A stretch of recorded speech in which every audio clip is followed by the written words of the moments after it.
इस पाकिस्तान में 9 अप्रैल भी हुआ था, 9 मई भी हुआ था, फिर 9 फरवरी भी हुआ था, तो 9 सितंबर भी हुआ है कि ये सब करने करवाने और इसका मोहरा बनने वाले कौन हैं? होश के नाखुन लें वरना आपको खल्क़ खुदा माफ नहीं करेगी। तो हम वकला आपको नहीं छोड़ेंगे। आपने वो किया है जो आपको नहीं करना चाहिए था। इसका रिएक्शन, इसका जवाब हम वकला ऐसा देंगे कि दुनिया देखेगी। एक जज की बीवी और एक पटवारी की बीवी की हो गई दोस्त। जब जज की बीवी करप्ट पटवारी के घर जाया करती थी, वापस घर आई तो जज को दुआएं दे रही है और कह रही है कि आप पटवारी क्यों नहीं बने? जजेस साहिबान से निक्का थानेदार ज्यादा ताकतवर है।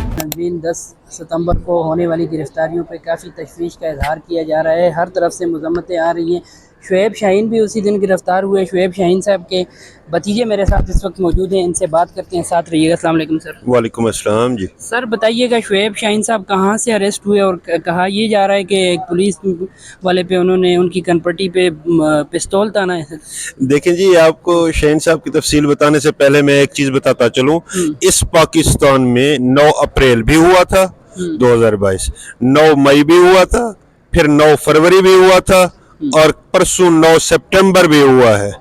आपको अंदाजा हो जाएगा कि ये सब करने करवाने और इसका मोहरा बनने वाले कौन हैं। अफसोस से कहना पड़ रहा है, होश के नाखुन लें वरना आपको खल्क़ खुदा माफ नहीं करेगी।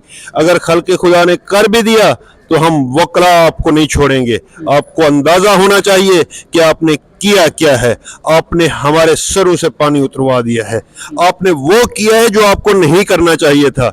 इसका रिएक्शन, इसका जवाब हम वकला ऐसा देंगे कि दुनिया देखेगी।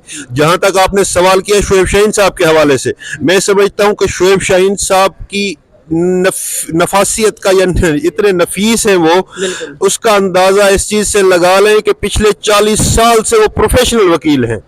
उनकी वकालत को 40 साल का अरसा हो गया तकरीबन, कि वो सुप्रीम कोर्ट ऑफ पाकिस्तान में, जहां पे पहले 10-12 साल की वकालत के बाद आपको लाइसेंस मिला करता था, उनको वहां पे 20 साल हो गए।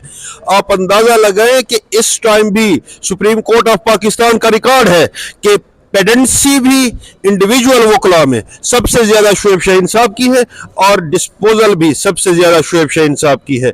इस चीज से अंदाजा लगाएं कि डेली बेस पे सुप्रीम कोर्ट ऑफ पाकिस्तान में भी, हाई कोर्ट में भी और बाकी कोर्ट्स में भी शुएब शाहीन साहब के केसेस लगे होते हैं। जिस दिन उनको अरेस्ट किया गया उस दिन भी, उससे अगले दिन भी तमाम अदालतों में शुएब शाहीन साहब के केसेस लगे हुए थे। हमने सुप्रीम कोर्ट ऑफ पाकिस्तान में भी जाके बताया कि शाहीन साहब आपके सामने पेश नहीं हो सकते, क्योंकि वो गायब कर दिए गए थे उस टाइम पे। उस टाइम पे किसी किस्म की कोई FIR नहीं थी, उस टाइम पे किसी का कोई राब्ता नहीं था, किसी को कोई पता ही नहीं था। यही बात हमने आके उसी दिन इस्लामाबाद हाई कोर्ट को भी बताई। इस्लामाबाद हाई कोर्ट के चीफ जस्टिस आमिर फारूक साहब की मेहरबानी, उनकी शफकत, कि उन्होंने फौरी तौर पे टेकअप किया और उसके बाद फिर FIR भी आ गई, फिर ATC में उनको प्रोड्यूस भी किया गया और फिर उनको जो अदालती तहवील, ये जो फिजिकल रिमांड जो भी हुआ है वो जज साहब ने करना था। मैं एक चीज़ कहता चलूँ कि जज साहब की जहाँ तक बात है ना, वो एक मिसाल हुआ करती थी, एक लतीफ़ा नुमा ये है, मैं आपको बताता चलूँ। वो ये कि एक जज की बीवी और एक पटवारी की बीवी की हो गई दोस्ती। उनकी दोस्ती में ना, जब जज की बीवी करप्ट पटवारी के घर जाया करती थी तो उनका जो लश पश माहौल, निज़ाम, जो उनका रहन सहन होता था ना, वो देखती थी। तो एक दफ़ा देखा, 2 दफ़ा देखा और कहा कि आपका शोहर क्या करता है? उसने बताया पटवारी है। तो वापस घर आई तो जज को दुआएं दे रही है और कह रही है कि आप पटवारी क्यों नहीं बने, अल्लाह आपको पटवारी बना दे।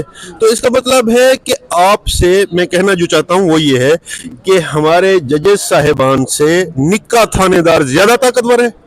हम तो शुक्र अदा करते हैं कि आपने बैरिस्टर गौहर साहब को पुलिस ने मुकदमे से डिस्चार्ज कर दिया, लेकिन उसके बावजूद कहना यह है कि इनकी बदनीयती तो साबित हो गई। अगर एक बंदा ऐसा जिस पे शुएब शाहीन से ज्यादा संगीन चार्ज आपने लगाया हुआ है, वो FIR में नॉमिनेटेड है बैरिस्टर गौहर साहब, और उन पे जो रोल एट्रीब्यूटेड है उनको, वो शुएब शाहीन साहब से ज्यादा संगीन है या बराबर का तो है। अगर बैरिस्टर गौहर साहब नहीं कर सकते, और इस चीज की हम हल्फन गवाही देते हैं, बैरिस्टर गौहर साहब ऐसी हरकत नहीं कर सकते, और यही हल्फन गवाही हम शोएब शाहीन साहब के हवाले से भी देते हैं कि वो भी ऐसी हरकत नहीं कर सकते, जिस तरह परसों शेर अफजल मरवत साहब ने भी कहा था कि शोएब शाहीन साहब तो बटेर नहीं उठा सकते, यानी चिड़िया नहीं मार सकते, तो वो बंदे को पिस्टल मारेंगे। शेर अफजल मरवत साहब ने आपको वाजे कहा था, हाँ मैं पिस्टल भी रखता हूँ, मैं गार्ड भी रखता हूँ, मैं अपनी हिफाजत भी करता हूँ, मैं सारा कुछ करता हूँ। इतने शरीफ और नफ्स इंसान पे आपने इतना घटिया, भोंडा और बेबुनियाद इल्जाम लगाया, आपको शर्म आनी चाहिए। मैं समझता हूँ ये सब हो रहा है इस टाइम पे सिर्फ और सिर्फ, मैं समझता हूँ ट्राइका है। ट्राइका किस चीज का? काजी फायजी सा, हुकूमत और ताकतवर इदारे, उनको शर्म आनी चाहिए, उनको सोचना चाहिए कि आप अपने अवाम पाकिस्तान को, आप वकला को, आप अदालतों को, आप हर चीज को अपना दुश्मन बना रहे हैं। क्या ये बागी है? क्या ये गद्दार वतन है? क्या ये मुहब्बे वतन नहीं है? तो भाई जितने आप क्लेम करते हो मुहब्बे वतन होने का, उससे कहीं ज्यादा हम मुहब्बे वतन हैं, उससे ज्यादा कहीं हम पाकिस्तानी हैं। अगर हमारे पाकिस्तानी होने पे शक है आपको, तो हमें आपके पाकिस्तानी होने पे शक है, हमें आपके मुहब्बे वतन होने पे शक है। हम आपको फिर मुहब्बे वतन नहीं समझेंगे अगर आपने अपने मुहब्बे वतन लोगों के साथ इस तरह का सलूक किया, इस तरह की फस्तायत, इस तरह का जबर, इस तरह का तशद्दुद किया। तो सर ये फिर पिस्टल वाली बात में कोई सदाकत नहीं है। यकीन करें हंसी आती है इस तरह की प्लांटेड एफआईआर जब आप बनाएंगे किसी को। अच्छा, एक और मजे की बात मैं आपको बताता चलूं, एटीसी के जज साहब को कहते हैं कि हमने रिकवरी करनी है, ये अपने मोबाइल का पासवर्ड नहीं बता रहे, तो जज साहब भी हंसे। हमने फौरी तौर पे ये कहा, जज साहब हमारे नॉलेज में तो नहीं है कोई ऐसी टेक्नोलॉजी आ गई हो जो मोबाइल से पिस्टल निकल आए, या मोबाइल खोल के उसमें से कलाशन निकाल लें और फिर उसमें से फायरिंग और जो चीजें भी करना चाहें। तो शोएब साहब ने मोबाइल में पिस्टल छुपाया हुआ है। ये इस हद तक भोंडे केसेस हैं, इस हद तक घटिया इल्जामात हैं, इस हद तक प्लांटेड एफआईआर्स हैं, इस हद तक ये लोग चले गए हैं कि सुप्रीम कोर्ट के सीनियर्स वकला की गिरबानों को हाथ डाला गया। शेर अफजल मरवत साहब की आपने गिरफ्तारी दिखाई होगी, देखी होगी किस तरह उनको गिरबान से पकड़ कर घसीटा गया। बैरिस्टर गौहर साहब की गिरफ्तारी आपने देखी होगी, किस तरह उनके कॉलर और गिरबान को पकड़ के घसीटा गया। वो शख्स जो आज तक किसी को वो ना करे और उसके साथ आप इस तरह का सलूक करेंगे, ये पार्लियामेंटेरियंस की इज्जत है, ये अवाम पाकिस्तान के नुमाइंदों की इज्जत है, ये वकला की इज्जत है। अफसोस, डूब मरना चाहिए आपको। देखिए, इस एफआईआर के बारे में मैं एक दो छोटी सी बातें करना चाहूँगा। ये इस एफआईआर को इन्होंने ये रंग दिया है कि अली अमीन ने उसकी कान पट्टी पे वो बंदूक रखी, शोएब साहब ने बट मारा, ये किया वो किया। एक आधा घंटा जलसा लेट हुआ है तो पूरा मीडिया पूरी रात चीखता रहा है कि जलसा लेट हो गया, और इतना बड़ा वाकया हो गया, कहीं सोशल मीडिया पे एक छोटी सी भी खबर नहीं चली।